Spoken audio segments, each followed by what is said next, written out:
생명의 삶 가족 여러분 안녕하십니까? 온누리교회 도육한 목사입니다. 여러분에게 예수님은 어떤 분이십니까? 물론 말씀 묵상을 즐겨하는 여러분은 이미 바른 신앙을 고백하고 있다는 사실을 잘 압니다.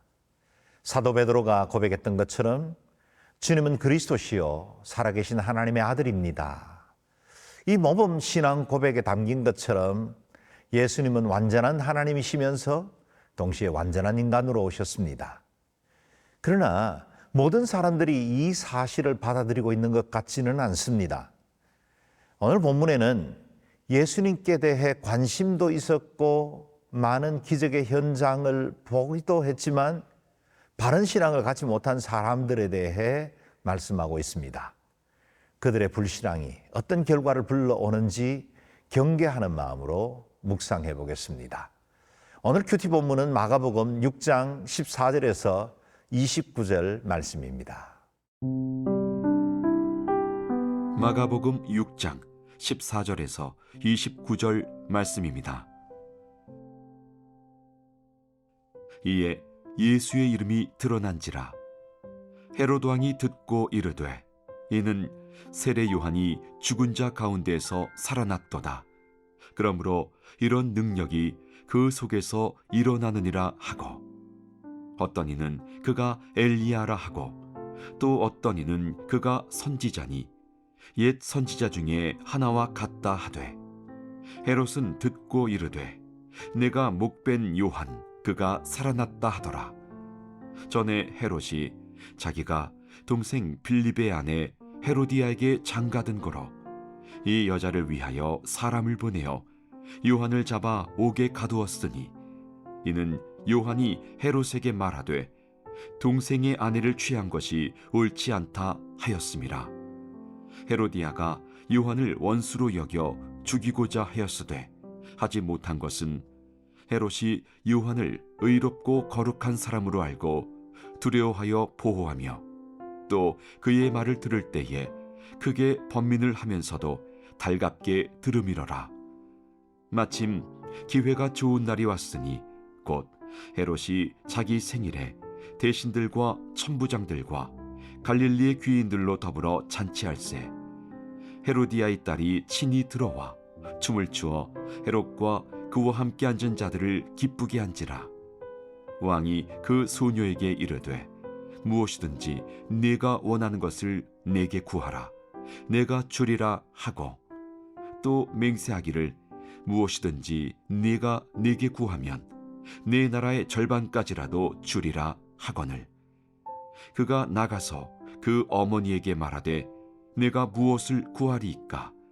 그 어머니가 이르되 세례 요한의 머리를 구하라 하니 그가 곧 왕에게 급히 들어가 구하여 이르되 세례 요한의 머리를 소반에 얹어 곧 내게 주기를 원하옵나이다 하니 왕이 심히 근심하나 자기가 맹세한 것과 그 앉은 자들로 인하여 그를 거절할 수 없는지라. 왕이 곧 시위병 하나를 보내어 요한의 머리를 가져오라 명하니 그 사람이 나가 옥에서 요한을 목베어 그 머리를 소반에 얹어다가 소녀에게 주니 소녀가 이것을 그 어머니에게 주니라. 요한의 제자들이 듣고 와서 시체를 가져다가 장사하니라. 오늘 본문의 중심 인물인 헤롯 왕은 갈릴리 분봉왕이었던 헤롯 안티파트를 가리킵니다. 예수님이 탄생하실 때 유아 학살을 명했던 대헤롯의 아들이기도 하지요. 예수님께서 갈릴리 지역을 중심으로 수많은 기적과 능력을 행하고 있었지만 헤롯이 직접 예수님을 만날 기회는 없었던 것 같습니다. 예수님께서 12 제자들을 둘씩 짝지어 복음을 전파하면서 예수님의 명성은 더욱 널리 퍼지게 되었습니다. 이 소식은 왕궁에 있는 헤롯에게도 들리게 되었습니다. 헤롯이 들은 것이 무엇일까요? 우리가 아는 것과는 전혀 다른 이상한 소식을 들은 것은 아닐 겁니다. 예수님께서 천국 복음을 전파하시며 회개를 촉구하고 귀신을 쫓아내며 수많은 병자들을 고치고 계신다는 소식이었을 겁니다. 또한 당시 종교 기득권자들과는 달리 그의 가르침에는 권세가 있으며 가난한 이들과 죄인들의 친구가 되신다는 사실을 어느 누군가 헤롯에게도 전해주었을 것입니다. 그런데 동일한 소식을 들으면서도 헤롯은 예수님을 전혀 엉뚱한 분으로 이해하고 있었습니다. 14절 말씀을 읽어보겠습니다. 이에 예수의 이름이 드러난지라 헤롯 왕이 듣고 이르되 이는 세례 요한이 죽은 자 가운데서 살아났도다. 그러므로 이런 능력이 그 속에서 일어나느니라 하고, 헤롯은 예수님께서 큰 권능을 행하고 계신다는 소식을 듣고서 엉뚱하게도 죽은 세례 요한이 다시 살아나서 활동하고 있다고 여겼습니다. 실제로 세례 요한이 예수님 안에서 다시 환생할 가능성은 있는 것일까요? 결코 그렇지 않습니다. 실제로 세례 요한은 예수님보다 6개월 먼저 태어났을 뿐이고 세례 요한이 죽은 것도 얼마 되지 않았으니 세례 요한의 화신이라는 생각 자체가 말이 안 되는 것이었습니다. 그런데 왜 헤롯이 이런 억측을 하고 있을까요? 헤롯은 지금 두려움에 휩싸여 있습니다. 이성적인 판단을 할 수 없는 상태였죠. 얼마 전 자신이 명령하여 참수한 세례 요한에 대한 두려움을 가지고 있던 겁니다. 교활한 자로 평가받던 헤롯조차 세례 요한을 의롭고 거룩한 사람으로 알고 두려워하고 있었답니다. 뜻하지 않은 일로 헤롯은 요한을 참수시킨 장본인이 되었던 것입니다. 그러니 요한이 되살아나 예수님의 몸에서 능력을 일으키고 있다고 착각하는 것입니다. 두려움이 만들어낸 망상이라 하겠습니다. 그럼에도 헤롯이 어떻게 이렇게 분별력이 없어졌을까 이상할 정도입니다. 그런데 우리 주변에도 두려움과 트라우마 때문에 무당이나 특정 이단 집단에 가스라이팅 당하고 있는 분들이 적지 않습니다. 건강한 인성과 바른 성경 지식을 가진 분이라면 절대로 휩쓸리지 않을 것 같은 정말 말도 안 되는 거짓 교리에 넘어가기도 하고 사이비 교주나 점쟁이들에게 미혹된 분들이 많이 있는 것을 봅니다. 이렇게 두려움에 사로잡히면 사물과 사건에 대한 분별력이 사라집니다. 그래서 무릇 지킬 만한 것보다 더욱 내 마음을 지키라. 생명의 근원이 이에서 남이라 말씀하시죠. 우리의 마음을 잘 지켜야 영적인 건강도 신앙생활도 건강하게 이루어질 수 있습니다. 헤롯만큼은 아니지만 예수님에 대해서 곡해하는 사람들도 있었습니다. 어떤 이들은 엘리야가 다시 왔다고도 하고 어떤 이는 옛 선지자들 중에 하나와 같다고 말하기도 합니다. 모두 예수님을 바로 알지 못해 생긴 오해들입니다.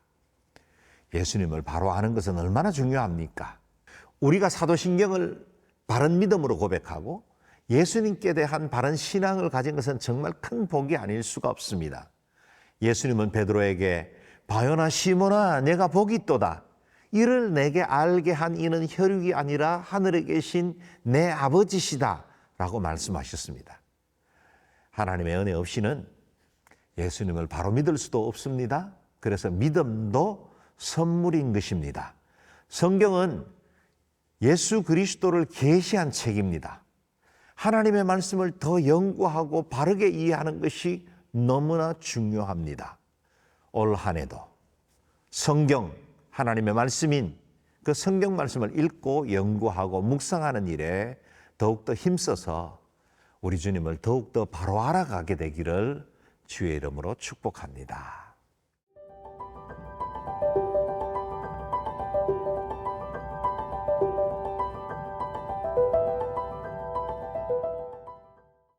이어서 헤롯이 세례 요한의 목을 베게 된 배경 설명이 이어집니다. 헤롯이 지금 같이 살고 있는 아내는 전에 자신의 이복 동생이었던 빌립의 아내였습니다. 헤롯은 헤로디아의 미모에, 헤로디아는 헤롯의 권력에 끌려 불륜으로 이어진 것 같습니다. 결국 두 사람은 자기 배우자를 버리고 함께 살게 되었습니다. 회개를 촉구하고 하나님의 나라를 선포하던 세례 요한은 헤롯과 헤로디아의 비도덕적 행위를 공개적으로 정죄하고 비판하기 시작했습니다. 그러나 요한을 하나님의 사람으로 인정하고 두려워했던 헤롯은 요한을 함부로 해치지 못하였고 오히려 앙심을 품고 있는 헤로디아로부터 보호하는 역할까지 해온 것 같습니다. 감옥에 잡아두기는 했지만 더 이상 아무런 벌을 주지는 않았던 겁니다. 그런 중 사건이 일어납니다. 헤롯이 자기 생일날에 많은 대신들과 귀족들을 불러서 큰 잔치를 베풉니다. 헤로디아가 참여하지 않은 것을 보면 남자들끼리 즐기는 방탕한 술잔치였던 것 같습니다. 이렇게 흥이 한껏 오른 연회에서 헤로디아가 데려온 딸 살로메가 춤을 추었고 좌중들의 손님에게 큰 기쁨을 주게 되었습니다. 한껏 기분이 좋아진 헤롯은 살로메에게 맹세까지 하며 경솔한 약속을 하고 맙니다. 네가 원하는 것을 요구해보라. 내 나라의 절반이라도 주겠다 합니다. 실제로 로마의 관할 아래에서 지역 관리 책임을 맡은 이 분봉왕이 임의로 나라를 떼준다는 건 말도 되지 않습니다. 뭐든 해주겠다는 말을 그렇게 부풀려 말한 것입니다. 살로메는 즉각적으로 자기 어머니에게 달려가 무엇을 구할까를 묻습니다. 헤로디아는 그동안 자신을 그리고 자신의 악을 공개적으로 저격해온 세례 요한을 원수처럼 여기고 있었습니다. 그녀는 딸에게 세례 요한의 머리를 구하라고 사주합니다. 자기 죄를 지적하는 요한을 없애면 죄책감의 추격으로부터 자유로워질 줄로 착각한 것입니다. 25절 26절 말씀을 읽겠습니다. 그가 곧 왕에게 급히 들어가 구하여 이르되 세례 요한의 머리를 소반에 얹어 곧 내게 주기를 원하옵나이다 하니 왕이 심히 근심하나 자기가 맹세한 것과 그 앉은 자들로 인하여 그를 거절할 수 없는지라. 잔치에 둘러앉은 많은 귀인들 앞에서 나라의 절반이라도 주겠다고 허풍을 친 헤롯은 딜레마에 빠집니다. 말 한 대로 지키려면 세례 요한을 죽여야 하고 그렇다고 자신이 두려워하던 세례 요한을 함부로 죽일 수는 없었을 겁니다. 세례 요한을 하나님의 사람으로 여기고 있었기 때문이죠. 20절도 읽어봅니다. 헤롯이 요한을 의롭고 거룩한 사람으로 알고 두려워하여 보호하며 또 그의 말을 들을 때에 크게 번민하면서도 달갑게 들으미르라. 헤롯은 요한을 의롭고 거룩한 사람으로 알고 있었습니다. 요한이 죄를 책망할 때 두려운 마음을 가졌고 크게 번민하면서도 달갑게 듣고 있었기 때문입니다. 이렇게 두려워하던 사람의 목을 베어야 한다는 것은 결코 내키지 않은 일이었을 겁니다. 아마 지금까지도 헤로디아의 요구가 있을 때마다 그를 보호해 오는 역할을 했던 것 같습니다. 그럼에도 이번에는 헤롯은 내뱉은 말 주워 담을 수가 없었고 약속을 외면할 수도 없었습니다. 자기가 맹세한 것과 잔치에 참여한 귀인들 때문에 요한의 목을 베고 머리를 가져오라고 명령합니다. 자신의 채통 때문에 더 큰 악을 저지르고 만 것입니다. 비겁하고 잔인한 행동이었습니다. 그런데 그 자리에 동석한 그 누구도 헤롯의 결정을 제지하거나 바른 말을 해주지 않았습니다. 요한의 죽음에 묵인 내지 가담한 자들이 되었던 겁니다. 우리도 옳다고 여기는 신념과 믿음의 도리를 저버릴 때가 왕왕 있습니다. 현실의 이익과 타협하고 사람들의 이목이나 자기 자존심 때문에 세상과 적당히 타협하며 살 때가 많습니다. 우리가 말하는 신앙 양심이라는 것도 그리 믿을 것이 못 됩니다. 우리도 욕심과 허영 때문에 넘어질 수 있는 연약한 사람들입니다. 헤롯의 실수를 반면교사로 삼아 우리는 진리 위에 굳건히 서야 하겠습니다. 사람들의 평가를 의식하지 않을 수는 없지만 그보다 우리의 내면까지 살피시는 하나님 앞에 살아가는 마음이 중요합니다. 우리는 하나님 앞에 살아가는 사람들입니다. 새해에는 사람보다 하나님을 더 두려워하고 하나님을 경외하며 살아가기를 코람데오의 삶을 살기로 힘쓰는 저와 여러분 되시기를 바랍니다.